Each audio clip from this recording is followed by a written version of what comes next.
Hello जय हिंद साथियों।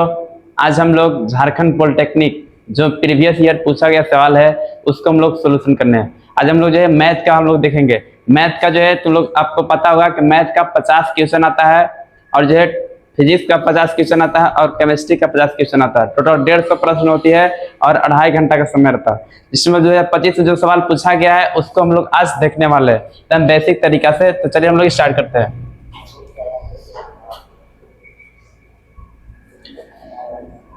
देखिए जैसा कि मैथ का हम लोग निकालते हैं इसका।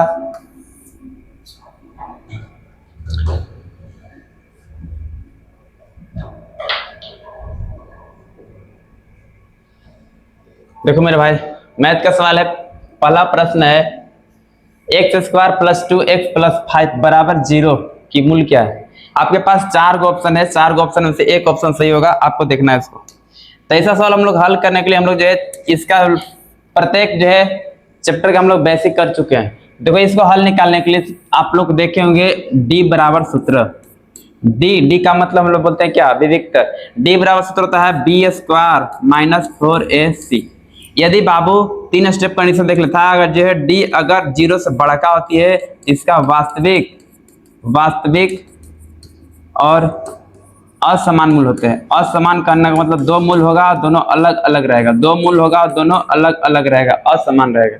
यदि अगर डी का मान अगर 0 के बराबर आ गया तो इसमें जो है वास्तविक और समान मूल होते हैं। वास्तविक और एक समान, वास्तविक और समान 2 मूल होंगे, दोनों एक समान होगा, वास्तविक होगा। लेकिन अगर डी अगर जो है बाबू अगर 0 से अगर छोटा आ गया, कहने का मतलब निगेटिव में आ गया, तो हम लोग बोलते हैं कि जो है यह काल्पनिक होता है, इसका कोई हल नहीं होता है, इसको बोलते हैं काल्पनिक। तो यहाँ पे जो सवाल है x square plus 2x plus 5 बराबर 0 की मूल क्या है, तो हम लोग इसको जांच करते हैं। हम लोग जानते हैं कि द्विघात समीकरण होता है A X square plus B x plus C के रूप में। तो ए का मान कुछ नहीं, तो यहाँ पे 1 हो जाएगा, 1 हो जाएगा। बी का मान कितना हो जाएगा 2 हो जाएगा और सी का मान 5 हो जाएगा। हम लोग चेक करेंगे। डी बराबर सूत्र होता है बी स्क्वायर माइनस 4ac। देखिए हम लोग जो है बस खाली मान को रखेंगे, डी का डी लिखेंगे बराबर बराबर। बी का मान कितना है 2 है, 2 रखेंगे, 2 का स्क्वायर माइनस 4 का 4। ए का मान कितना है जी 1 है, 1 रखेंगे। सी का मान कितना है 5 है, 5 रखेंगे। डी बराबर करेंगे, देखो 2 का स्क्वायर 4 होता है माइनस 5 का 20। डी बराबर निकालेंगे तो जो है 4 में से 20 को घटाएंगे तो माइनस 16 बचेगा। माइनस 16 करने का मतलब हमारा जो है तीसरा कंडीशन आ रहा है कि जो है डी का मान जो है 0 से छोटा है। और जब डी का मान 0 से छोटा है तो इसका काल्पनिक हल होती है, काल्पनिक हल होती है। इसलिए इसका सही आंसर क्या हो जाएगा, ऑप्शन नंबर सी हो जाएगा, काल्पनिक। ऑप्शन नंबर सी हो जाएगा इसका सही आंसर, काल्पनिक। उम्मीद है समझ में आ रहा होगा। इसको नेक्स्ट चलते आगे। इसका सही आंसर ऑप्शन नंबर सी हो जाएगा, काल्पनिक। अगला सवाल है समांतर श्रेणी। हम लोग जो है 5 चैप्टर हम लोग पढ़ चुके हैं जिसका नाम समांतर श्रेणी है, अरिथमेटिक प्रोग्रेशन। उसमें हम लोग पढ़े हैं समांतर श्रेणी 3 है, 6, 9, 12 डॉट डॉट का 10वां पद क्या होगा। हम लोग जो है ऐसा निकालने के लिए हम लोग पढ़ चुके हैं कि जो शुरुआती बन जाता है उसको हम लोग बोलते हैं ए। तो ए का मान कितना है 3। और डी का मतलब जो है हम लोग जो है 5 चैप्टर में पढ़े थे समांतर श्रेणी में कि जो है डी का मतलब जो है सार्वअंतर। सार्वअंतर निकालने के लिए अगला हम पीछे घटाते हैं, तो 6 में से 3 घटाएं कितना बचेगा 3। डी का मान आ गया। हमको 10वां पद निकालना है, यानी एन बराबर कितना है 10। हम लोग 10वां पद को लिखते हैं ए 10 लिख सकते हैं। और ए 10 के निकालने के लिए हम लोग सूत्र लिखे हैं बाबू कि ए प्लस 9d होता है। इस तरह से मान लो अगर ए 5 बोलता है तो ए 5 बराबर लिख सकते हैं ए प्लस 4d। अगर ये अगर 11 बोलता लिख सकते थे ए प्लस 10d। कहने का मतलब यहाँ पे जो बोलेगा एक कम करके डी लिख देना, ये ऐसे ये तुम्हारा एक सूत्र होती है।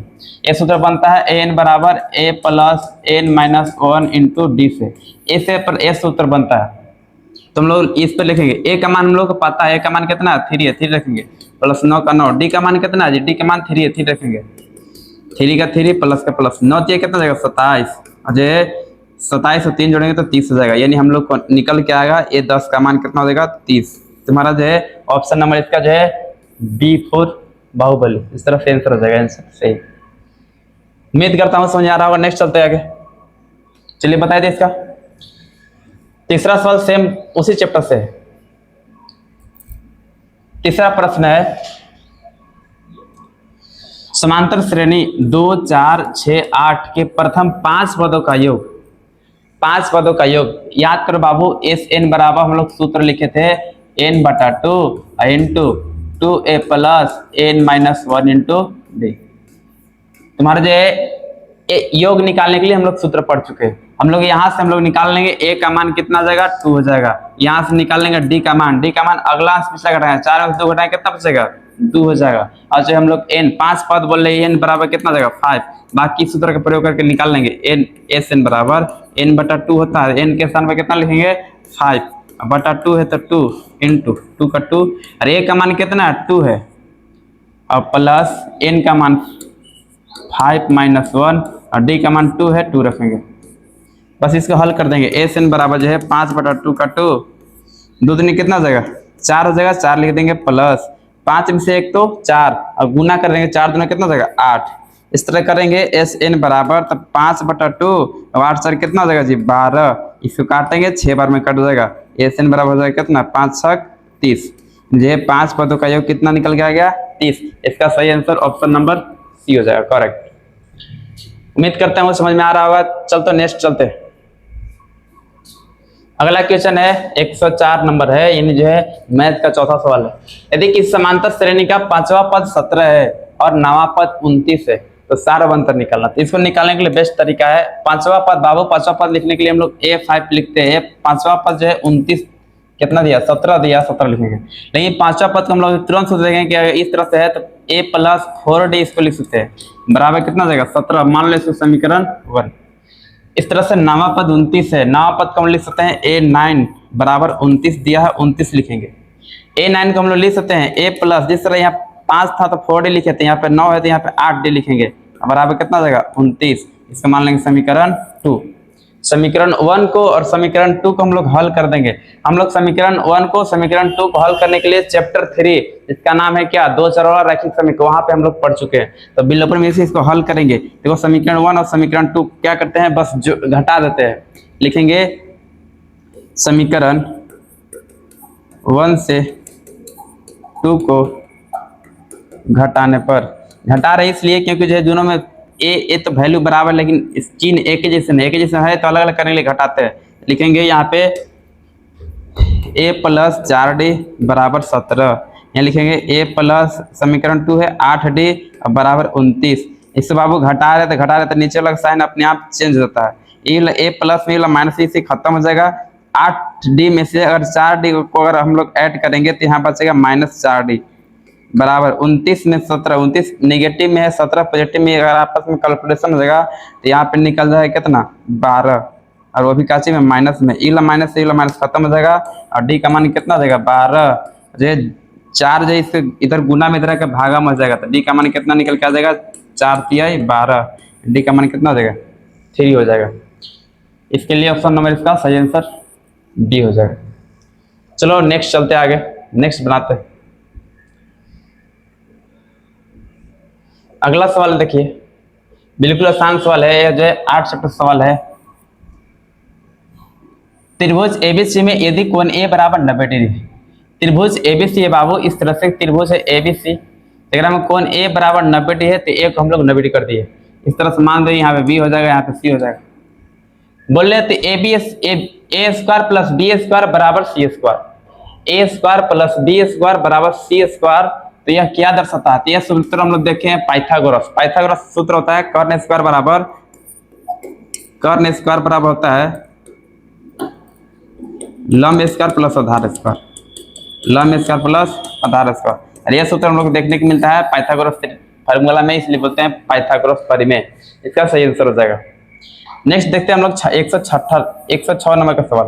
5 सेंटीमीटर त्रिज्या और 10 सेंटीमीटर ऊंचाई वाले बेलन का आयतन क्या होगा। 5 सेंटीमीटर त्रिज्या और जो है 10 सेंटीमीटर ऊंचाई वाले। 5 सेंटीमीटर त्रिज्या यानी r का मतलब 5 हो जाएगा, h 10 हो जाएगा। बेलन की आयतन निकालना है बाबू। बेलन की आयतन बराबर सूत्र हम लोग जानते हैं, बेलन की आयतन बराबर सूत्र होता है पाई r स्क्वायर h। देखिए पाई का मान यहाँ पे ऑलरेडी दिया गया है, इसलिए पाई का मान को भी नहीं लेना है, इसलिए पाई का पाई हम लोग छोड़ देते हैं। ऐसे आर का मान 5 है तो 5 का स्क्वायर कर देंगे गुना, एच का मान 10 है 10 लिख देंगे, पाई का पाई गुने 5 पे 25 हो जाएगा और गुने 10 से कम 10 गुने 25 करेंगे तो 250 हो जाएगा, 250 और पाई। जो है आयतन बोल रहे हैं इसलिए आयतन जो है सेंटीमीटर में बोल रहा था इसलिए सेंटीमीटर की हो जाएगा। इसका सही answer option number 250 pi option number A में सही है। उम्मीद है ये सब जो चीज समझ में आ रहा होगा। ये सब जो है फार्मूला याद होना बहुत जरूरी है बाबू। अगर फार्मूला अगर नहीं याद हो तो बहुत समस्या होगा, क्योंकि जो है सारे इस फार्मूला पर टिका हुआ है। चलिए नेक्स्ट बढ़ते आगे। 105 अगला सवाल है ये वाला 107।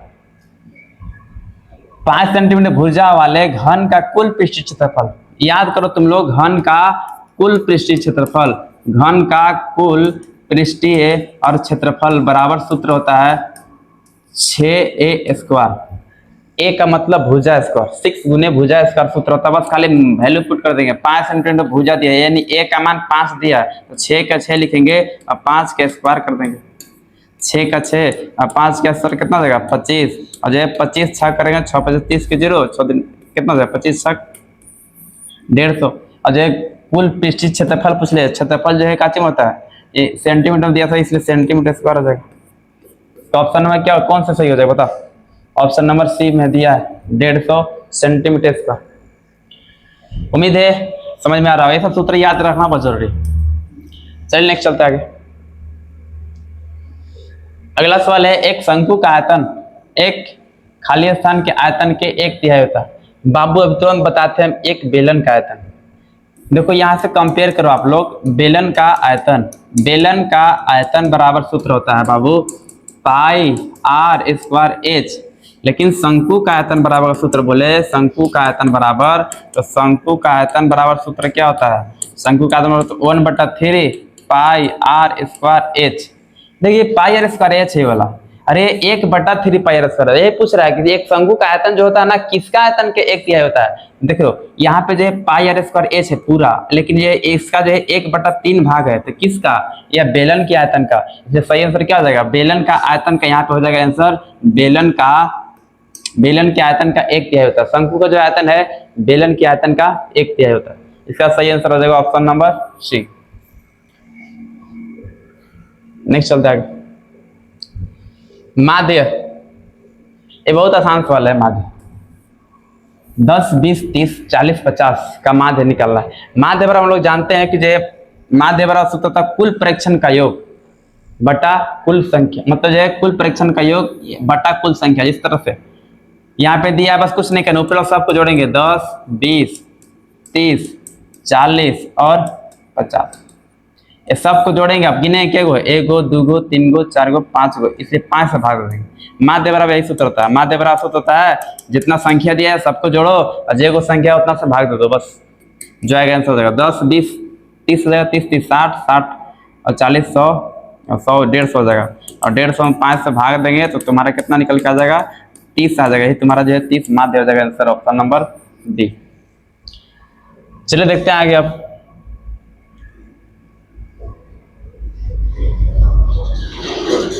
अगला सवाल है 2 4 4 6 6 6 8 8 10 डेटा का बहुलक है। देखो ये बहुलक निकालने के लिए क्या करते हैं, बहुलक निकालने के लिए देखते हैं कि डेटा जो भी दिया गया है इसमें कौन सी ऐसी संख्या है जो सबसे अधिक बार लिखा गया है। सबसे अधिक बार जो संख्या लिखा जाएगा वही डेटा का बहुलक होगा। तो हम लोग देखते हैं, यहाँ पे देखने के पास स्पष्ट पता चल रहा है कि 4 4 2 बार, लेकिन 6 6 3 बार है, और जो है 8 8 भी 2 बार, 10 1 है, यानी जो है सबसे ज्यादा बार जो लिखा गया 6 है, इसलिए इसका आंसर हो जाएगा ऑप्शन नंबर बी, बहुलक इसका हो जाएगा 6। नेक्स्ट देखते हैं आगे।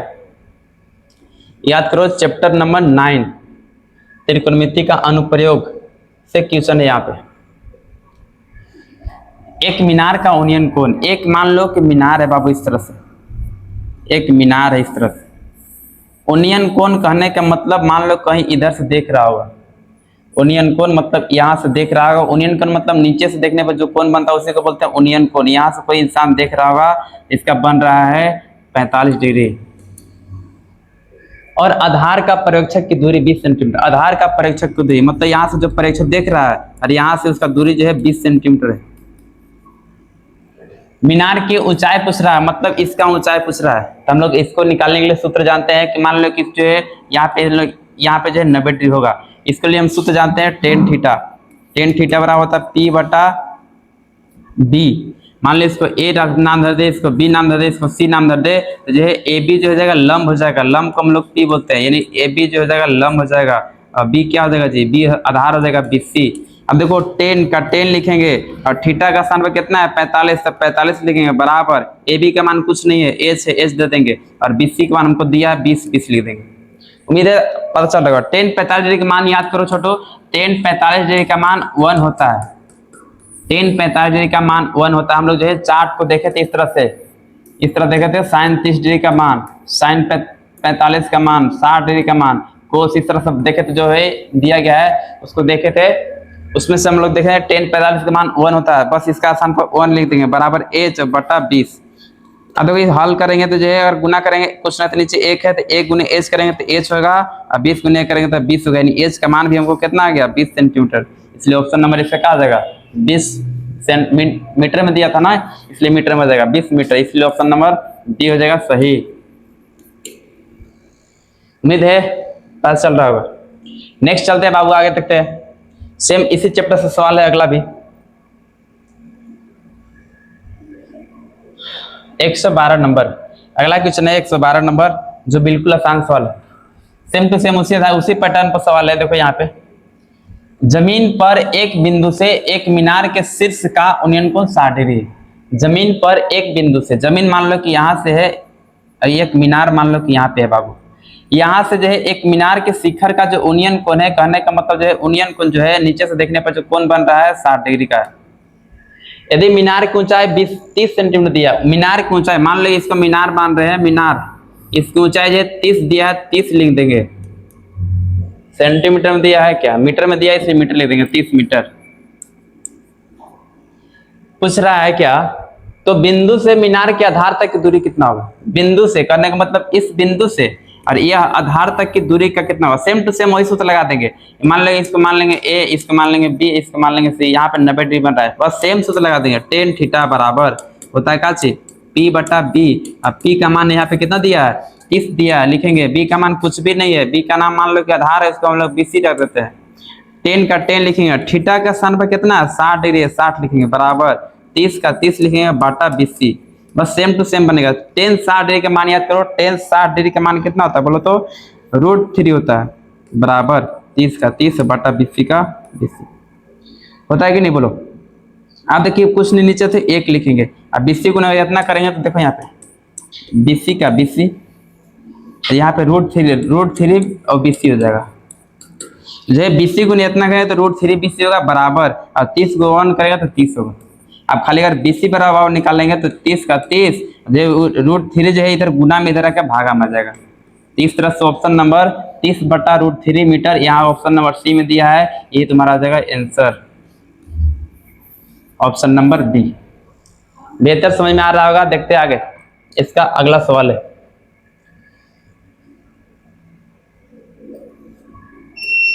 वृत्त के किसी भी बिंदु पर अर्धवृत्त द्वारा बनाया गया कोण। देखिए बाबू वृत्त चैप्टर से सवाल है, इस तरह से हम लोग देखते हैं, हम लोग देखे थे इस तरह से, मान लो कि यहाँ पे जो है एक बिंदु है, एक बिंदु से चारों ओर का कोनों का योग चारों ओर अगर होता है तो लोग बोलते हैं 360 डिग्री, कितना बोलते हैं 360 डिग्री, लेकिन पूरा नहीं बोल रहे, कितना बोल रहे अर्धवृत्त बोल रहे।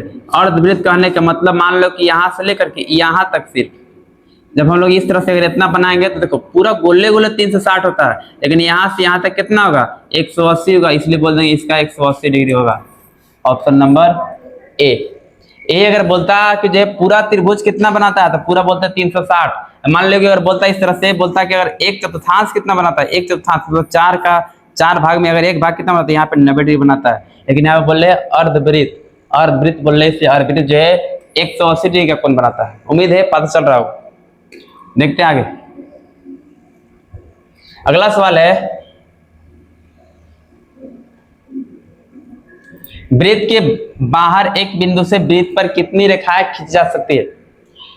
देखो ये चैप्टर तुम लोग अच्छा से पढ़ा होगा, वृत्त के बाह्य, हम लोग वृत्त के बाह्य बिंदु है, कंसेप्ट थोड़ा सा देख लेते हैं। वृत्त के बाह्य बिंदु से हमेशा एक बिंदु इधर खींच सकते हैं, एक बिंदु इधर खींच सकते हैं। हम लोग देखे थे परिमेय 10.2 कि बाह्य बिंदु से खींची गई स्पर्श रेखा की लंबाई बराबर होती है, यानी इसमें और देखे तो हम लोग कॉन्सेप्ट में कि जो है बाह्य बिंदु से हमेशा एक बिंदु पर सिर्फ एक ही स्पर्श रेखा खींची जा सकती है, एक बिंदु पर सिर्फ एक, इसके अलावा कुछ नहीं खींच सकते।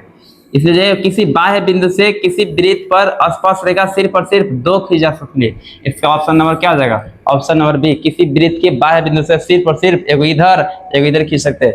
बाह्य बिंदु से अगर और एक्स्ट्रा बाह्य बिंदु लेंगे तो फिर एक बिंदु से दो खींच सकते, लेकिन बाह्य बिंदु अगर एक है तो हमेशा दो खींच सकते, इसके अलावा अनेक नहीं खींच सकते। इसलिए ऑप्शन नंबर इसका ऑप्शन नंबर बी हो जाएगा।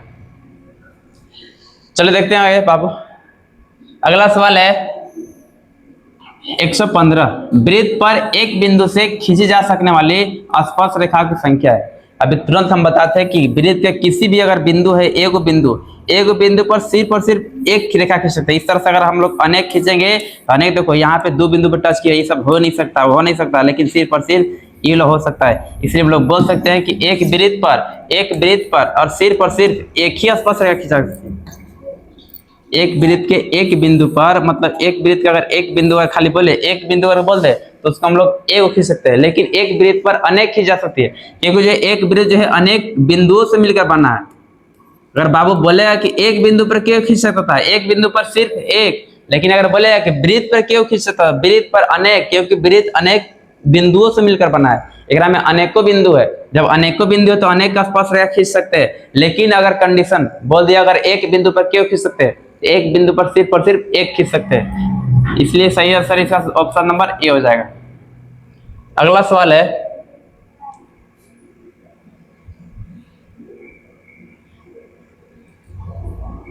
देखोगे,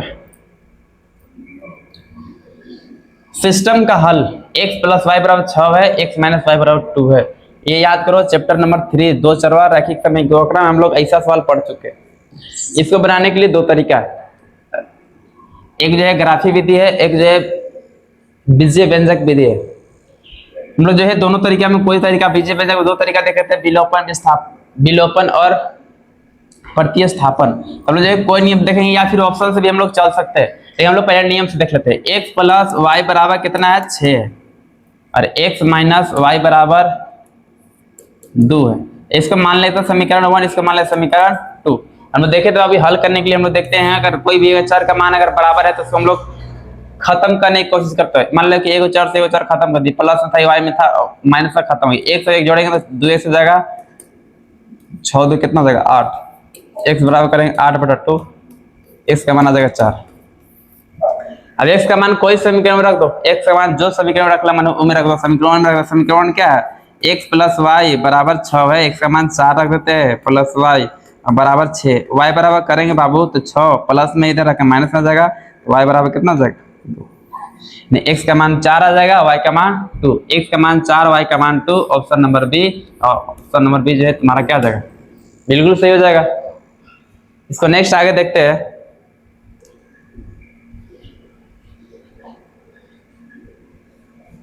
देखिए बनाइए इसको, तो रैखिक समीकरणों की एक जोड़ी का एक अद्वितीय हल होता है जब हम बताए थे क्या, ये भी तुरंत बताए थे कि जो है अगर बाबू लोग चेक करते हैं a1 बटा a2, इस तरह से चेक करते थे हम लोग। अगर जो है बाबू अगर रेखा अगर समांतर होती है, समांतर याद करो तुम लोग, a वाला a1 बटा a2 और बराबर b1 बटा b2 बराबर c1 बटा c2। एक कंडीशन अगर होता है तो इसको बोलते थे रेखा संपाती होगा, संपाती में एक भी हल, एक हल सिर्फ नहीं होगा, अनेक हल होता है परिमित रूप से। लेकिन अगर यही अगर ऐसा रहता a1 बटा a2 non equal to b1 बटा b2, और ऐसा होता तो हम लोग बोलते थे कि प्रतिच्छेदी होगा रेखा। प्रतिच्छेदी की स्थिति में क्या हल होता है? सिर्फ और सिर्फ एक हल होती है, अद्वितीय हल इसी को बोलते हैं। एक हल होती है मतलब x का मान 1 आएगा और y का मान 1 आएगा, इसी को बोलते हैं हम लोग अद्वितीय हल। लेकिन अगर तीसरा भी कंडीशन था a1 बटा a2 बराबर b1 बटा b2 और नॉन इक्वल टू c1 बटा c2, अगर बाबू ये अगर ये स्थिति आती थी तो हम लोग बोलते थे कि यह रेखा समांतर होगी और समांतर होने के कारण इसका कोई हल नहीं होता है, मतलब एक ही हल है। यहाँ पे सवाल पूछा था रैखिक समीकरण की एक जोड़ी करने का मतलब x का मान 1 एगो और y का मान 1, उसी को बोलते हैं एक जोड़ी। मतलब अद्वितीय हल कौन स्थिति में होगा? तो जो है ऑप्शन नंबर जो है ये अगर प्रतिच्छेदी रेखा हो जाएगा तब होगा। इसलिए रेखा समांतर नहीं, रेखा प्रतिच्छेदी, हाँ बिल्कुल ऑप्शन नंबर बी हो जाएगा। उम्मीद है पता चल रही होगी। तुम लोग को अगर चैप्टर में दिक्कत होगा तो जो है कमेंट में करके चैप्टर के बारे में बोल सकता है, उस चैप्टर को लेकर के हम तुरंत अगले क्लास में आ सकते हैं। जो भी चैप्टर में दिक्कत होगा उस चैप्टर को कमेंट बॉक्स में देना कि सर हमारी इस चैप्टर में दिक्कत है, लेकर आइए, तुरंत ही उसको हम लोग समाधान करने की कोशिश करेंगे। चलिए आगे चलते हैं। देखिए x² माइनस 5x प्लस 6 बराबर 0 के मूल हैं। हम लोग ऐसा सवाल बहुत सारे देखे, बिल्कुल आसान सवाल है। x² माइनस 5, देखो बाबू ध्यान से, x² माइनस 5x और प्लस 6 बराबर 0। मूल निकालने के लिए हम लोग विधि देखेंगे कि फर्स्ट को और लास्ट को गुना करते हैं। फर्स्ट x² है, लास्ट इतना, इसको हम लोग गुना करेंगे 6x² होगा। अब इसको ऐसा तोड़ना है कि जोड़ने चाहे घटाने वाला पर बीच वाला आना चाहिए। तो मान लो इसको हम लोग x लगाते थे, x लगाते तो 6 बार लग जाएगा, यानी हम लोग लिख सकते हैं एगो x एगो 6x। लेकिन हमको -5x लाना है। -5x लाने के लिए हमको एकराम से घटाना पड़ेगा कि एकराम से घटाना पड़ेगा। इसलिए हम लोग x में से अगर -x में से अगर 6x को घटा देंगे तो हम लोग निकल के आ जाएगा -5x। आएगा कि नहीं बोलो? जब आ जाएगा तो अब देखो गुना भी करेंगे तो हम लोग ये चीज आ जाएगा, ये यहाँ पे जो है ये चीज हम लोग को निकल के आ जाएगा।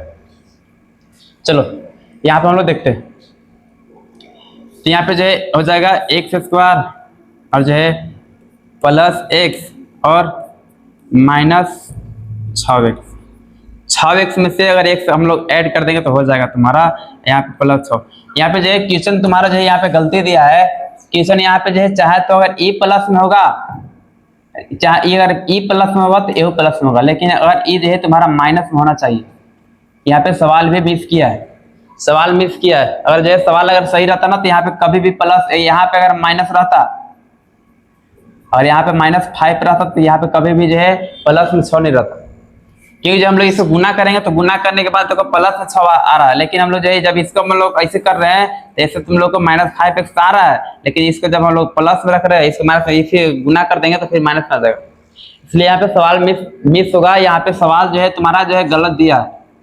यहाँ पे जब यहाँ पे होगा माइनस तो यहाँ पे माइनस होना जरूरी है, मतलब फिर यहाँ पे कितना होना चाहिए? 7x रहेगा, माइनस में रहेगा चाहे प्लस में रहेगा, तो ये भी तो यह प्लस में हो सकती है। चलिए देखते हैं हम लोग इसको बनाते हैं। इसलिए हम लोग इसको माइनस लेके बनाते हैं। बराबर कितना? 0। बराबर का हो जाएगा 0। अब देखिए इसको हम लोग x कॉमन हो सकती है, यहाँ पे x प्लस 1 हो जाएगा।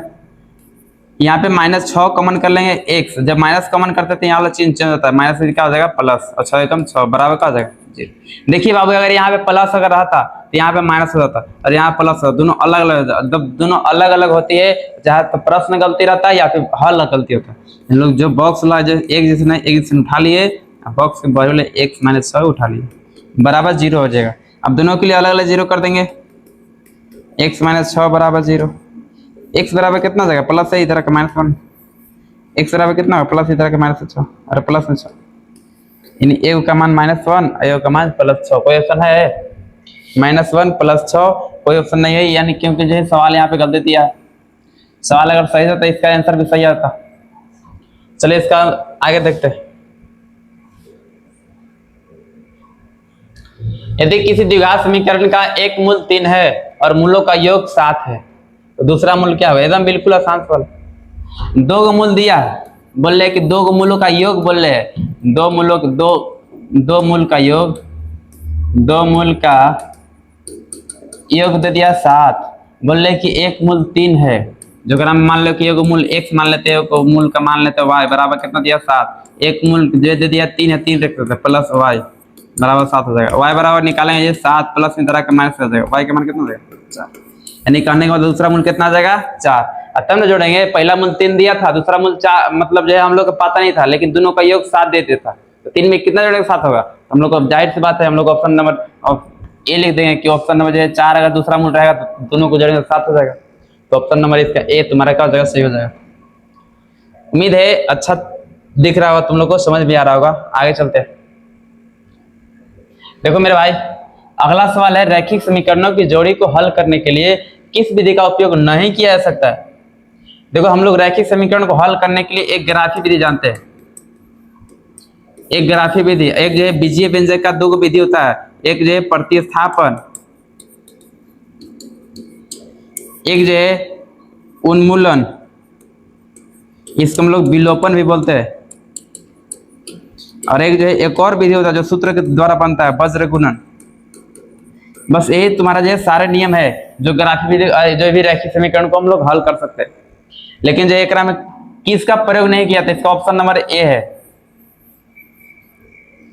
गुणनखंडन। गुणनखंडन का प्रयोग हम लोग इसको बनाने के लिए नहीं करते। क्रॉस गुणन, इसी को हम लोग बोलते हैं वज्र गुणन। क्रॉस गुणन को ही अन्य नाम क्या है, वज्र गुणन। उन्मूलन का अन्य नाम विलोपन है, इसलिए जो है इसका प्रयोग हम लोग नहीं करते हैं। इस हम लोग ऑप्शन नंबर सी हो जाएगा, इसका प्रयोग हम लोग जो है ग्राफी इस तरह से सवाल को हल करने के लिए नहीं करते। अगला सवाल है,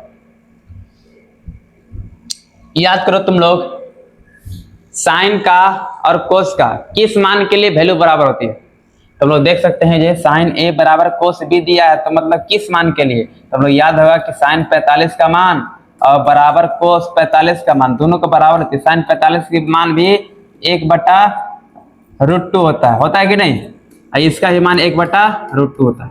अब देखो 1/√2 किसका मान है, 45 का। तो मान लो इसका जो ए दिया था, ए का मान 45 हो गया, यहाँ पे क्या दिया था, बी दिया था, तो बी का मान कितना हो जाएगा, 45। हम लोग जोड़ ले कि ए प्लस बी का मान कितना होता है, ए का मान 45 और प्लस बी का भी मान कितना 45, अब 45 और 45 जोड़ेंगे कितना हो जाएगा 90। ये तुम्हारा क्या जाएगा, ऑप्शन नंबर सी सही आंसर। उम्मीद है समझ आ रहा होगा। देखते आगे।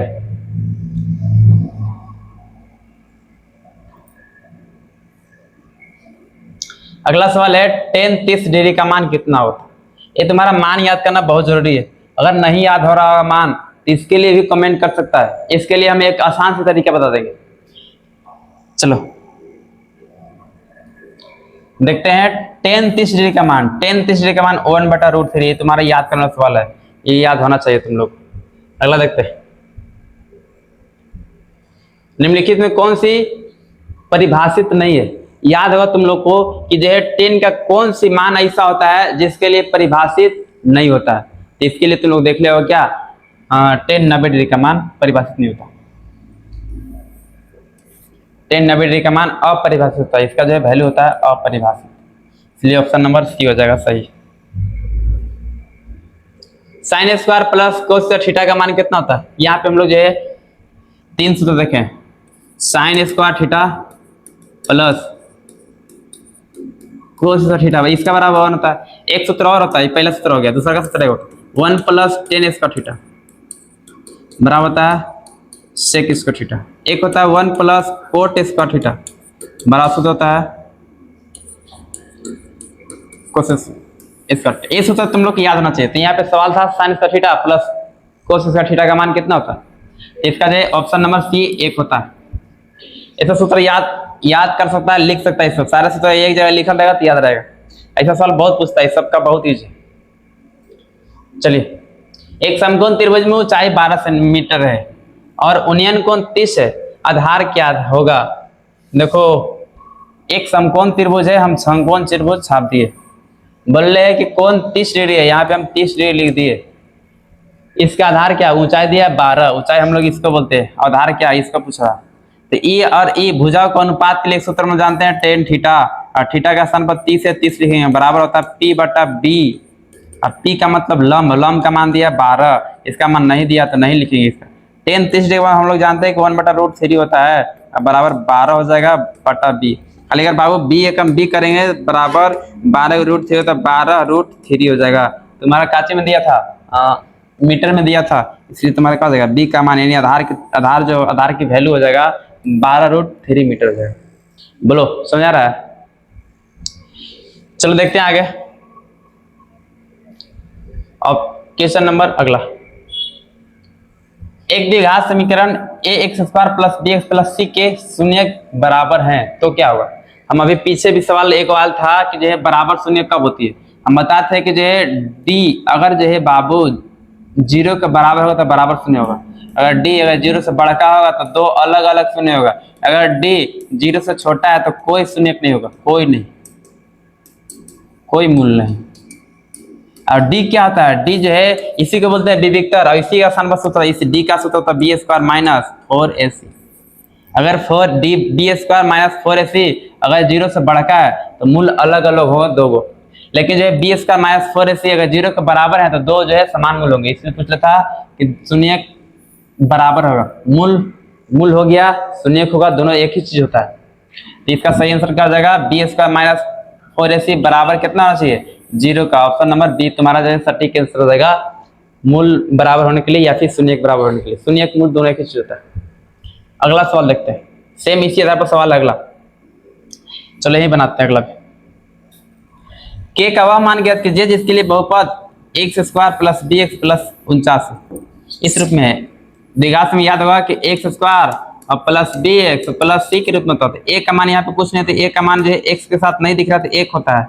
बी का मान देखो बाबू, एक्स हम लोग कंपेयर करें तो बी का मान के हो जाएगा, और सी का मान कितना हो जाएगा, सी का मान 49 हो जाएगी। हम लोग बोल रहे हैं कि मूल बराबर है, मूल बराबर होने के लिए हम लोग जानते हैं कि डी बराबर 0 होना चाहिए। देखो यहाँ पे डी बराबर 0 होगा तो दो मूल बराबर होगा, मूल बराबर होगा ऐसे कि, या फिर शून्य के बराबर होगा। डी बराबर 0 इसके लिए सूत्र था बी स्क्वायर माइनस 4ac बराबर 0, बस मान रख देंगे वहां पे, वहां से हम लोग। बी का मान कितना है, के है, तो के का स्क्वायर हो जाएगा माइनस 4 का 4। ए का मान कितना है, ए का मान 1 है, 1 रखेंगे। सी का मान कितना है, 49 से 49 रखेंगे, अब बराबर कितना हो जाएगा 0। के स्क्वायर बराबर माइनस 49 गुने 4 करेंगे, 9 चौका 36 के 6 और 4 चौका 16 और 16 और 3 19, 196 बराबर 0। देखिए के स्क्वायर बराबर 196 प्लस और माइनस में बराबर हो जाएगा, क्या हो जाएगा प्लस में। अगर के बराबर करेंगे तो 196, अब पता होगा तुम लोग को, इधर से अगर स्क्वायर अगर उधर जाके चल जाएगा तो क्या हो जाता है, अंडर रूट हो जाता है। अब के का मान और जो है अंडर रूट में जो है वैल्यू निकलता है तो प्लस में और माइनस दोनों में निकलता है। तो 196 का जो है वर्गमूल कितना होता है, प्लस माइनस 14। के का मान कितना निकल के आ जाएगा जी, plus minus 14। Option number B इसका सही आंसर हो जाएगा। उम्मीद है बिल्कुल समझ में आ रहा होगा। आगे देखते हैं हम लोग, इसका जो है अभी 50 का सवाल, अभी मतलब जो 23 का सवाल अभी और होगा इसका आगे। टोटल जो है एक सेट में 50 सवाल है, 50 क्वेश्चन है। अगर इतना करके जाएगा जी तो तुम लोग को एग्जाम में बहुत सवाल टच मिलेगा, बहुत आसानी होगा बनाने के लिए। निम्नलिखित में से कौन सा एक्स स्क्वायर माइनस 4 का गुणनखंड नहीं है। देखो गुणनखंड नहीं बोल रहे तो हम लोग देखो निकालते हैं। देखो बाबू एक्स स्क्वायर माइनस 4 है, इसका जो गुणनखंड कभी भी ये नहीं होगा। देखो निकाल दिखा रहे हैं, एक्स स्क्वायर और माइनस 4 बराबर हम लोग 0 कर सकते हैं। अब वो क्या कर सकते हैं, एक्स स्क्वायर बराबर करेंगे तो जो है माइनस में 4 इधर प्लस में 4 हो जाएगा, एक्स बराबर करेंगे तो 4 हो जाएगा, स्क्वायर इधर का अंडर रूट हो जाएगा। एक्स बराबर जो है इसका वैल्यू निकलेगा प्लस में 2 और माइनस में भी 2, निकालने में तो बराबर इधर भेजेंगे तो एगो एक्स प्लस 2 हो सकती है, एगो एक्स माइनस भी 2 हो सकती है, प्लस ले जाकर माइनस ये हो सकता है, एगो ए भी हो सकता है, इसके अलावा कुछ नहीं हो सकता, इसलिए कभी भी ये नहीं होगा। इसलिए इसका सही आंसर क्या आ जाएगा, बोल लेता गुणनखंड नहीं है, इसका जो है सही आंसर एक्स स्क्वायर प्लस 4 गुणनखंड नहीं होगा। लेकिन यहाँ पे अगर माइनस हो रहा था तो हो सकता था, लेकिन यहाँ पे जो है प्लस दिया है, इसलिए तुम्हारा क्या जाएगा, ऑप्शन नंबर सी हो जाएगा। चलो आगे देखते हैं।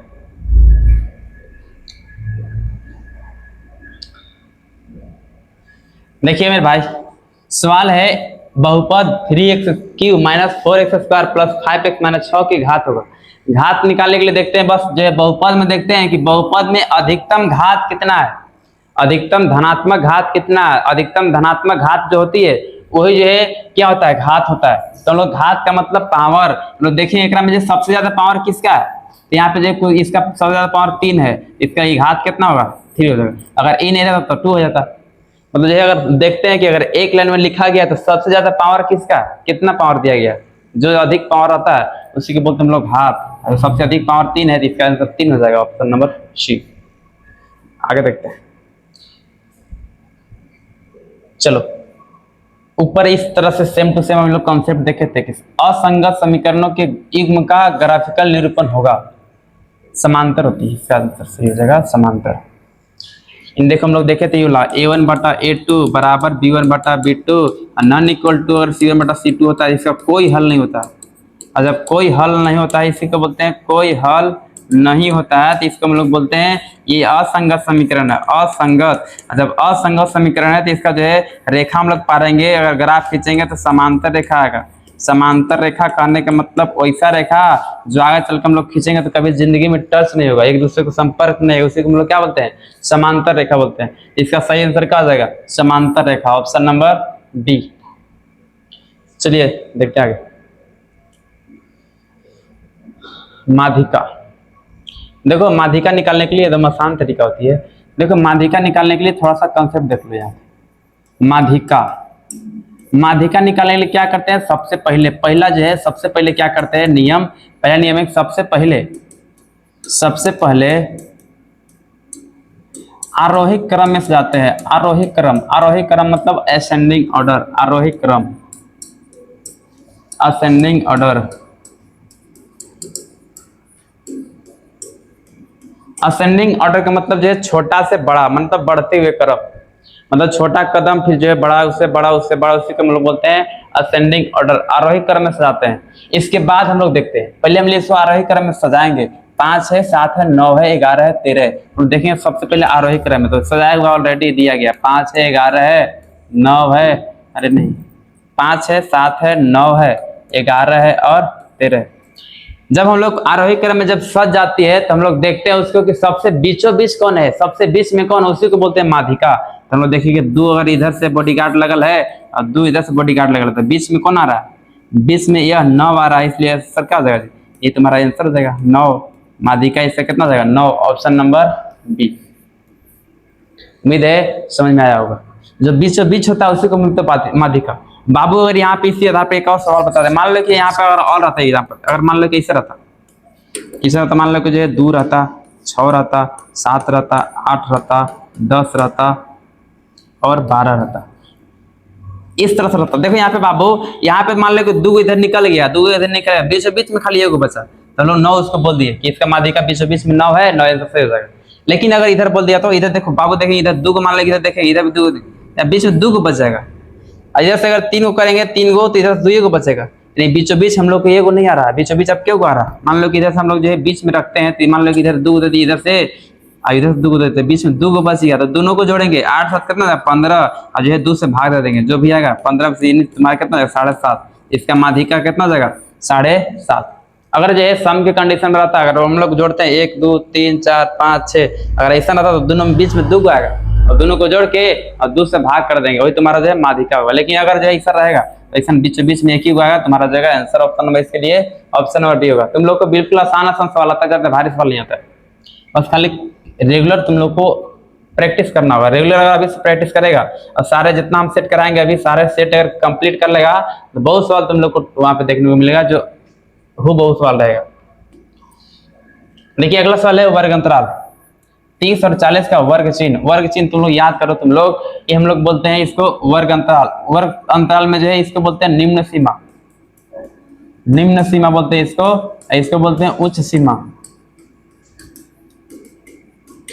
अब देखो वर्ग चिन्ह, वर्ग चिन्ह याद करो तुम लोग, जब हम लोग बनाते थे माध्यक बहुलक और ये सब ग्राफ बनाते थे, एक साइड लिखते शॉर्टकट में, एक साइड बराबर होता है, इसको दोनों को जोड़ते हैं और मतलब दोनों को जोड़ के और 2 से भाग लाते हैं, तुम्हारा जो है वर्ग चिन्ह आता है। दोनों को जोड़ के और बीच मतलब दोनों को जोड़ेंगे, 30 और 40 को जोड़ेंगे और बटा 2 करेंगे, 30 40 कितना जाएगा 70, बटा 2 करेंगे कितना जाएगा 35, ये तुम्हारा जो है ऑप्शन नंबर ए से जगह। मान लो वर्ग चिन्ह मान लो कैसे रहेगा, 40 रहेगा 50 रहेगा, इसका अगर वर्ग चिन्ह निकालना तो कुछ नहीं करना, बस दोनों को जोड़ेंगे, 40 से 50 कितना था 90 और 2 से भाग दे देना कितना देगा, इसका वर्ग चिन्ह 45 हो जाएगा। इस तरह से हम लोग अनेक, ये हम लोग ये तुम्हारा वर्ग चिन्ह मतलब 40 से लेकर 50 तक लग रहा है, इसका वर्ग चिन्ह हम लोग निकालना होगा। बस क्या करेंगे, दोनों को ऐड करेंगे और ऐड करेंगे कितना से भाग देते हैं 2 से भाग देते हैं, जो निकल के आता है उसी को हम लोग बोलते हैं क्या वर्ग चिन्ह बोलते हैं, इसलिए इसका सही आंसर हो जाएगा ऑप्शन नंबर ए। चलिए हम लोग आगे देखते हैं। हाँ अगला सवाल है बाबू, देखो यहाँ पे 133 नंबर, देखिए अगला सवाल है,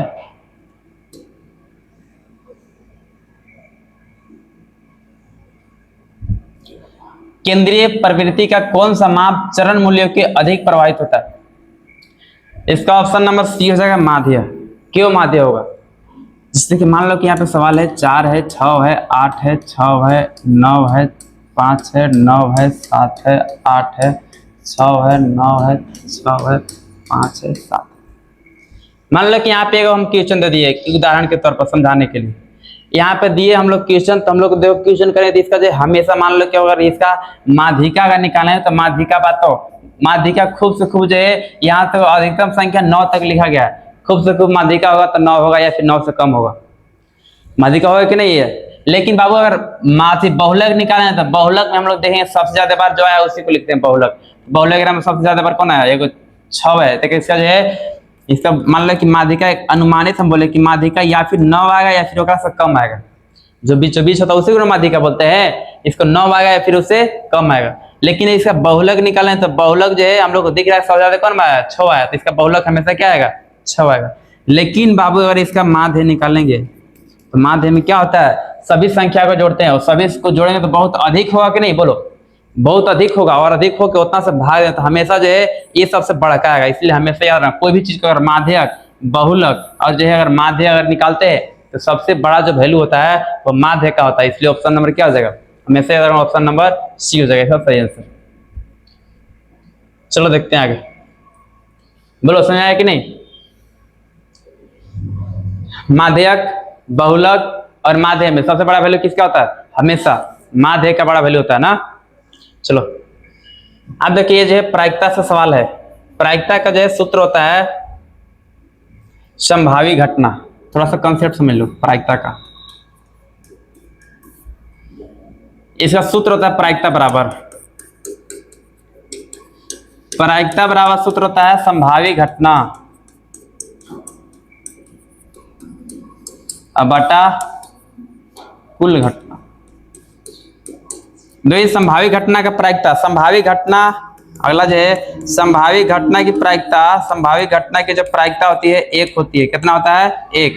और असंभावी घटना है जिसका घटित होने की संभावना नहीं है, इसका जो घटना की प्रायिकता हमेशा कितना होता है पता है तुम लोग को, कितना होता है, 0। संभावी घटना की प्रायिकता 1 होती है और असंभावी घटना की प्रायिकता कितना होता है जी, 0। अब एक तुम लोग कंडीशन होता है, संभावी घटना संभावी और प्लस असंभावी घटना का वे योग हमेशा कितना, 1 के बराबर होती है। कितना बराबर होती है, 1 के बराबर होती है। इसको बोलते हैं हम लोग शॉर्टकट में PE, मतलब पॉसिबल, मतलब पॉसिबल। इसका मतलब है ना कि संभावी घटना, मतलब जो घटना संभव हो सकता है, इसको P और E डैश बोलते हैं। इसका मान हमेशा जो है 1 के बराबर होती है। ये तुम्हारा जो कंसेप्ट रहा।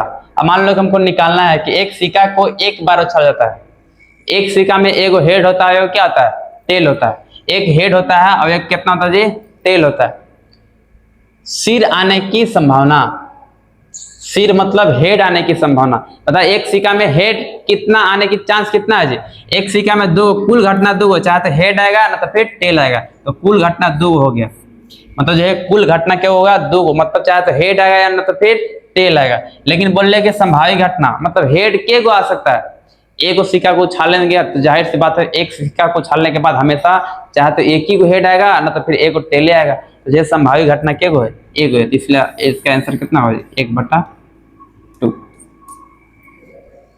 इसी तरह से मान लो एक छक्का, पासा बोलते हैं उसको हम लोग, डाइस, इंग्लिश में इसको बोलते हैं डाइस। पासा का हम लोग उछालते हैं। पासा को उछालते हैं तो अगर हमें जो संख्या 1 से लेकर 6 तक लाता है, 1 से लेकर 6 तक लाता है टोटल संख्या, तो टोटल संभावित उसमें घटना हो जाएगा, टोटल घटना 6 हो जाएगा। अगर बोलेगा बाबू अगर पासा में सम संख्या आने की प्रायिकता कितना है, सम संख्या, तो पासा में 1 होता है, 2 होता है, 3 होता है, 4 होता है, 5 होता है और 6 होता है। सम संख्या अगर कौन कौन है, 1 2 है, 1 4 है, 1 6 है। सम संख्या आने की संभावना जो है 3 गो है, सिर्फ और सिर्फ 3 गो आ सकता है, इसलिए लिखेंगे 3। इसको भी हम लोग निकालेंगे ना तो 1/2 हो जाएगा। आगे हम लोग को सवाल देखने को मिलेगा। चलो हम लोग देखते हैं आगे, उम्मीद है पता चल रहा है इसको, ये सब याद कर सको। ये सब जो है सारे सवाल एग्जाम में डायरेक्ट पूछता है कि संभावित घटना की प्रायिकता कितना होता है, तो 1 होता है। असंभावित घटना की प्रायिकता कितना होता है, 0 होता है। अब देखते हैं क्वेश्चन नंबर अगला 135। चलो देखते हैं अगला। तो ये सवाल है कि जब एक पासा को एक बार उछाला जाता है तो 7 आने की संभावना है। तुम लोगों को पता होगा छोटू कि जो है जब पासा का मतलब इसको बोलते हैं डाइस, और डाइस में जब भी आता है तो चाहते 1 आता है ना तो 2 ना 3 4 5 और 6, इसके अलावा कोई भी पासा में इसके अलावा कुछ नहीं आता है। अब बोल लेना कि 7 आने की संभावना है, तो जो है 7 कभी आ ही नहीं सकता है। और जो है जो असंभावित घटना होता है उसका प्रायिकता क्या होता है, 0 होता है। इसलिए सही आंसर इसका क्या हो जाएगा, ऑप्शन नंबर बी, 0। चलिए आगे देखते हैं। अब थोड़ा सवाल बचा हुआ है, आगे ज्यादा सवाल नहीं है। यदि त्रिभुज समान है, यदि त्रिभुज समान है तो उसके संगत कोण क्या होगा, संगत कोण भी बराबर होती है। अगर त्रिभुज अगर समान है तो संगत कोण सभी क्या होता है जी, बराबर होता है, याद रखना तुम लोग। आगे है, याद करो तुम लोग क्लास 10 में जो परिमेय 6.6 में हम लोग पढ़े थे क्षेत्रफल का परिमेय, वहां पे हम लोग देखे थे ऐसा कि दो समरूप त्रिभुज की अगर भुजाएं अगर 3:5 है, इसका अगर हम लोग जो है इसका अगर क्षेत्रफलों का अगर अनुपात पूछेंगे तो क्षेत्रफलों का अनुपात जो है बस इसका स्क्वायर हो जाता है, ये दोनों का स्क्वायर होता है। 3 का स्क्वायर कितना था 9 और 5 का स्क्वायर कितना हो जाएगा 25। इसका सही आंसर क्षेत्रफलों का अनुपात 9:25 हो जाएगी। इससे आगे चलते हैं, दूरी सूत्र से ये सवाल है दिया हुआ है। दूरी सूत्र, दूरी सूत्र हम लोग क्या होता है, दूरी सूत्र हम लोग जानते हैं कि दूरी सूत्र जो होता है x2 माइनस x1 का whole square plus y2 minus y1 का होल स्क्वायर।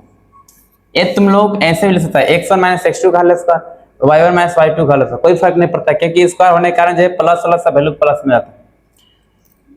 इसको मान लेते हैं x1, इस ये लो जो है y1 होता है, इस तरह से ये जो है x2 है, ये लकाची है y2।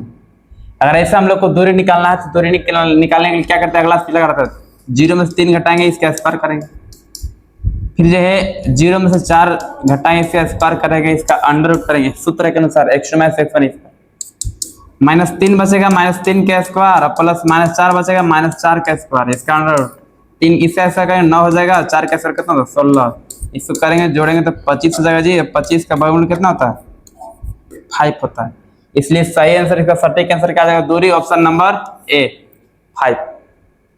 चलो देखते हैं नेक्स्ट आगे। 139, मध्य बिंदु का निशान निकालने के लिए एक आसान से सूत्र आता है x1 प्लस x2 बटा 2 और y1 प्लस y2 बटा 2। मध्य बिंदु का अगर निर्देशांक निकालना तो बस देखो ये एक तुम्हारा एक बिंदु इस तरफ से है, इस बिंदु का निर्देशांक है 2 और 3, इसका है 4 और 7, इसलिए इसको x1 y1 होती है जी, यह जो है x2 और y2 होती है, बस जोड़ देंगे x1 2 है और x2 कितना है 4 है बटा 2 हो जाएगा, y1 जो है 3 है और y2 7 है बटा 2 हो जाएगा, 4 2 6, 6 में 2 से भाग 6 बटा 2 हो जाएगा, ये 10 बटा 2 हो जाएगा। 6 में 2 से अगर भाग देंगे तो 3 आ जाएगा, 10 से यहाँ भाग देंगे तो 5, यानी 3 निर्देशांक 5 होगा, option number A correct answer हो जाएगा। चलिए नेक्स्ट देखते हैं आगे इसका, त्रिभुज का क्षेत्रफल। देखो एक सूत्र तुम लोग देख लिया होगा, त्रिभुज का क्षेत्रफल, त्रिभुज का क्षेत्रफल वाला सूत्र होता है 1/2 into x1 into y2 minus y3 plus x2 into y3 minus y1 plus x3 into y1 minus y2, ये सब ऐसे। बस देखो त्रिभुज का क्षेत्रफल बराबर इतना है, बस देखो यहाँ पे बाबू यह जो है x1 y1 का मान दिया, यह जो है x2 और y2 का मान दिया, यह जो दिया है x3 और y3 का मान दिया। बस इसका वैल्यू को हम लोग पुट कर देंगे और पुट करने के बाद जो आंसर आएगा तुम्हारा सटीक आंसर हो जाएगा। तो नहीं समझ आ रहा, देखो यहाँ देखते हैं 1/2 का 2 लिखते हैं, x1 का मान कितना है 1 है 1 लिखेंगे, इंटू y2 का मान कितना है y2 का मान 1 है 1 लिखेंगे, माइनस y3 का मान कितना है y3 का मान 5 है 5 लिखेंगे, प्लस x2 का मान कितना है x2 का मान 4 है 4 लिखेंगे, इंटू y3 का मान कितना है 5 है 5, माइनस y1 का मान 1 है 1 लिखेंगे, प्लस x3 का मान 1 है 1 लिखेंगे, और जो है y1 का मान कितना है y1 का मान 1 है 1 लिखेंगे, माइनस y2 का मान कितना है y2 का मान 1 है 1 लिखेंगे। चलिए इस तरह से हम लोग हल करते हैं। 1/2 का 2, 1 का 1 में से 4 5 घटाएगा तो -4 बचेगा, प्लस 4 का 4, 5 में से 1 घटाएंगे तो 4 बचेगा, प्लस 1 में से 1 घटाएंगे तो 0 बचेगा। देखो यहाँ पे 1/2 का 2, ये गुना होकर -4 हो जाएगा, प्लस ये गुना होकर 4 जगह 16 हो जाएगा, अब प्लस ये गुना होकर क्या हो जाएगा जी 0 हो जाएगा। इसे हम लोग करेंगे 1/2 का 2 हो जाएगा, और जो है 16 में से 4 घटाएंगे तो 12 बचेगा, 2 से काटेंगे तुम्हारा हो जाएगा 6, 6 मात्रक तुम्हारा क्या हो जाएगा सही हो जाएगा। त्रिभुज का क्षेत्रफल बराबर 6 मात्रक, ऑप्शन नंबर ए में दिया है, ऑप्शन नंबर ए में दिया 6 मात्रक, तुम्हारा सटीक आंसर हो जाएगा। चलिए नेक्स्ट देखते हैं आगे। अगला सवाल है 65 और 117 का मध्य निकालना है। महत्तम समावर्तक। बस हम लोग निकालेंगे 65, हम लोग निकालते हैं 65 और 117। इसको हम लोग प्राइम फैक्टर करेंगे। 65 का हम लोग प्राइम फैक्टर करेंगे तो 5 ले जाएगा 13 बार में, लीजिए 5 गुने 13 करेंगे। 117 का अगर हम लोग प्राइम फैक्टर निकालेंगे तो कट जाएगा, 13 से कटेगा, 13 9 17 से, चलो 7 3 से लगाते हैं, 3 से 3 3 9 और 3 9 27, फिर 3 से 13 बार में।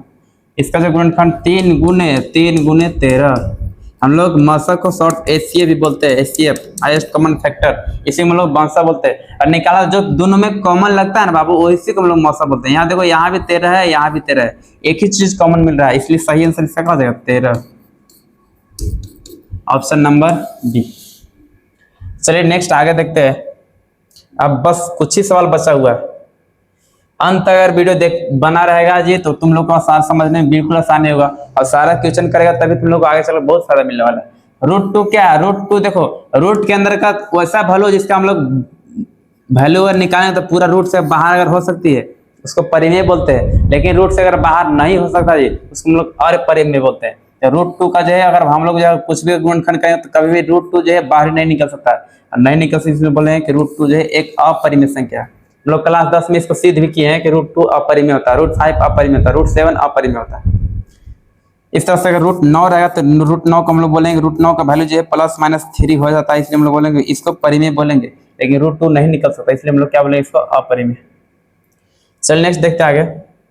निम्नलिखित में से कौन सा बहुपद है? बहुपद को पहचानने के लिए बताएं कि जो है किसी भी जो है जो बीजीय व्यंजक दिया रहेगा उसमें जो है चर का घात हमेशा धनात्मक होना चाहिए। अगर धनात्मक रहेगा तो उसको बोलेंगे बहुपद है, धनात्मक नहीं रहेगा उसको हम लोग बोलेंगे बहुपद नहीं है। तो हम लोग देखने के बाद यहाँ पर लग रहा है कि इसी का बहुपद जो है x स्क्वायर है, यानी जो है बहुपद यानी चर का घात प्लस में दिया है, इसलिए हम लोग बोल रहे हैं कि ये तुम्हारा बहुपद है। ये तुम्हारा जो है बहुपद यहाँ पे x में यहाँ पे प्लस तो है लेकिन ऊपर जाएगा तो ये माइनस बन जाएगा, इसलिए हम लोग इसको बहुपद नहीं बोलेंगे। इसलिए सही आंसर ऑप्शन नंबर क्या हो जाएगा? बी हो जाएगा। चलिए हम लोग आगे बढ़ते हैं इसके आगे। अगला सवाल है, बहुपद f(x) बराबर दिया है x² + 5x + 6 के शून्य की संख्या होगी। याद रखो तुम लोग जो है अगर बहुपद दिया, बहुपद में अधिकतम घात जितना रहेगा शून्य की संख्या उतना ही होती। देख रहा है अधिकतम घात कितना? अधिकतम घात का मतलब अधिकतम पावर, मैक्सिमम पावर कितना? तो मैक्सिमम पावर एग्राम देखने पर हमको 2 ही आ रहा है, इसलिए एग्राम में जो है शून्य की संख्या भी 2 ही रहेगा। अगर जो है अगर अधिकतम पावर एग्राम में अगर रहता, अगर 3 रहता 3 आता, अगर 4 को रहता तो 4 आता, इसलिए अधिकतम पावर कितना है? 2 है, इसलिए जो है शून्य की संख्या हमेशा इसमें क्या होगा? 2 होगा। चलो देखते हैं नेक्स्ट। चलिए यहाँ पे जो है एक सूत्र तुम लोग को देखा होगा, तुम लोग दो संख्याओं का मसा 18 है और उनका लसा, मतलब जो है HCF 18 है और LCM 270 है। यदि एक संख्या 90 है तो दूसरी संख्या क्या है? तो एक सूत्र तुम लोग देखा होगा, ये कि दो संख्या का गुणनफल बराबर होता है HCF गुने LCM। तुम लोग ये फॉर्मूला देख ले होगा, बस इसी फॉर्मूला में लोग वैल्यू पुट कर देंगे। देखो दो संख्या क्या है? दो संख्या में एगो संख्या दिया गया है 90, हम 90 लिख देते हैं। एगो संख्या नहीं पता तो एक संख्या मान लेते हम, एक से वो संख्या बराबर HCF दिया गया जी, HCF दोनों संख्या का 18 है, HCF का साफ लिख देंगे 18 गुने, और LCM कितना दिया? LCM 270 लिख देंगे। बस एगो संख्या दूसरा का निकालना, दूसरा संख्या यहाँ पे x माने x बराबर करेंगे 18 गुने 270, यह जो है 90 जो है गुना में इधर आके भागा में जाएगा। 18 पचे पता होगा, 18 पचे 90 होता है, 5 से कट जाएगा, 5 पचे 25, अब 5 से 2 बचेगा, 5 से 20, यानी x का मान कितना जाएगा? 54। दूसरा का संख्या तुम्हारा कितना जाएगा? 54, इसलिए ऑप्शन नंबर ए में 54 दिया है, इसलिए सटीक आंसर ऑप्शन नंबर ए हो जाएगा। उम्मीद करते हैं समझ में आ रहा होगा इस तरह सवाल। इस फॉर्मूला पर और अनेकों सवाल पूछता है और यह फॉर्मूला डायरेक्ट भी पूछ लेता है, इसलिए आगे चलते हैं। अगला सवाल है वृत्त से। एक रेखा जो वृत्त को दो बिंदु पर प्रतिच्छेद काटती है उसे क्या बोलते हैं? एक वृत्त है। वृत्त में अगर कोई रेखा दो बिंदु पर प्रतिच्छेद करती है उसको हम लोग बोलते हैं छेदक रेखा, लेकिन अगर एक बिंदु पर प्रतिच्छेद करती है उसको हम लोग प्रतिच्छेदी रेखा बोलते हैं। एक बिंदु पर करेगा उसको प्रतिच्छेदी रेखा, और दो बिंदु पर करेगा उसको बोलते हैं हम लोग छेदक रेखा, इसलिए सही आंसर क्या होगा? छेदक, ऑप्शन नंबर डी। चलो नेक्स्ट देखते हैं आगे। ये तुम्हारा जो है रचना से क्वेश्चन है जी, रचना से तुम्हारा जो है सवाल है। स्केल फैक्टर 3:2 के साथ दिए गए त्रिभुज के समान। त्रिभुज बनाने के लिए हम क्या कर सकते हैं, सभी भुजाओं को 3 इकाई बढ़ाएंगे नहीं, जो हम लोग जो है कभी भी इतना अगर सेम टू सेम लाना तो हम लोग उसको समांतर क्रम में खींचना होगा, इसलिए इसका सही आंसर जो है कौन विभाजित भी नहीं होगा, तो यहाँ पे समांतर क्रम में यहाँ पे दिया गया है, इसको खींचना होगा जी, क्योंकि हम लोग जो है थेल्स पर में हम लोग पढ़ेंगे, थेल्स पर में देखें कि जो है अगर एक ही तरह खींचता तो हम लोग थेल्स पर में इस तरह से देखते थे। इसका सही आंसर ऑप्शन नंबर डी हो जाएगा। नेक्स्ट चलता है, अगला सवाल है 7 सेंटीमीटर त्रिज्या और वाले वृत्त का क्षेत्रफल। वृत्त का क्षेत्रफल बराबर सूत्र होता है, वृत्त का क्षेत्रफल बराबर सूत्र होता है पाई आर स्क्वायर। आर का मतलब त्रिज्या, त्रिज्या दिया 7, पाई का मान देखो हम लिखेंगे 22/7 होता है, और गुने आर का मान 7 है तो 7 का स्क्वायर है तो 7 का स्क्वायर कर देंगे। 22/7, 7 का स्क्वायर कितना होता है, 7 गुने 7 कर सकता है इसको, एगो 7 से 7 खत्म तो बचेगा 22 गुने 7 करेंगे, 22 7 कितना होता है 154, और सेंटीमीटर में दिया था इसलिए सेंटीमीटर क्या हो जाएगा स्क्वायर, हमेशा क्षेत्रफल स्क्वायर के रूप में रहता है, इसलिए सही आंसर क्या हो जाएगा ऑप्शन नंबर ए सटीक। चलिए नेक्स्ट आगे देखते हैं। 14 सेंटीमीटर त्रिज्या वाले वृत्त की परिधि होगा। वृत्त की परिधि बराबर सूत्र होता है, एक वृत्त की परिधि, वृत्त की परिधि बराबर सूत्र होता है 2 पाई आर। कितना होता है जी 2 पाई आर। देखो 2 का 2 लिखेंगे, पाई का मान 22/7 होती है और आर का मान दिया है 14, बस 14 लिख देंगे। 7 से काटेंगे 2 बार में कट जाएगा, बस गुना कर देंगे, 22 दूना 84 और 22 दूना 44, 44 दूना कितना होता है 88। अब परिधि हमेशा जो है सेंटीमीटर अगर दिया है तो सेंटीमीटर में रहेगा, अगर मीटर में होता तो मीटर में, इसलिए ऑप्शन नंबर इसका क्या हो जाएगा ऑप्शन नंबर बी हो जाएगा। चलिए नेक्स्ट सवाल है, लास्ट सवाल है इस जो सेट का अंतिम सवाल है। अंतिम हम लोग ग्रीन लाइन से चालू करते हैं। 7 सेंटीमीटर त्रिज्या वाले गोले का पृष्ठीय क्षेत्रफल, गोले का पृष्ठीय क्षेत्रफल बराबर सूत्र होता है 4 पाई आर स्क्वायर। गोले का पृष्ठीय क्षेत्रफल, पृष्ठीय क्षेत्रफल बराबर सूत्र 4 पाई, बस 4 का 4 लिखेंगे, पाई का मान 22/7 होती है, 22/7 लिखेंगे, आर का मान दिया 7 तो 7 स्क्वायर, इसलिए 2 बार, एगो 7 से एगो 7 खत्म हो जाएगा, बस गुना कर देंगे, 22 चौका 88, 88 गुने 7 करेंगे, 88 गुने 7 करेंगे जो भी आएगा तुम्हारे पास 856, 856 और 5 कितना होता है 56, 5 61, 616 और जो centimetre square, option number B. उम्मीद करते हैं सारे सवाल तुम लोग को एकदम बेहतर तरीके से समझ में आया होगा, और एक बार नहीं पाया तो दोबारा जो है अनेक सेट को देख सकते हो, और जो है इस तरह से अनेक सेट हम लेकर आएंगे, प्रत्येक दिन अलग अलग सेट लेकर आएंगे, तो अंत तक सवाल को आप प्रैक्टिस जरूर कीजिएगा, तुम लोग को एग्जाम में बहुत समस्या को समाधान होने वाला है। धन्यवाद।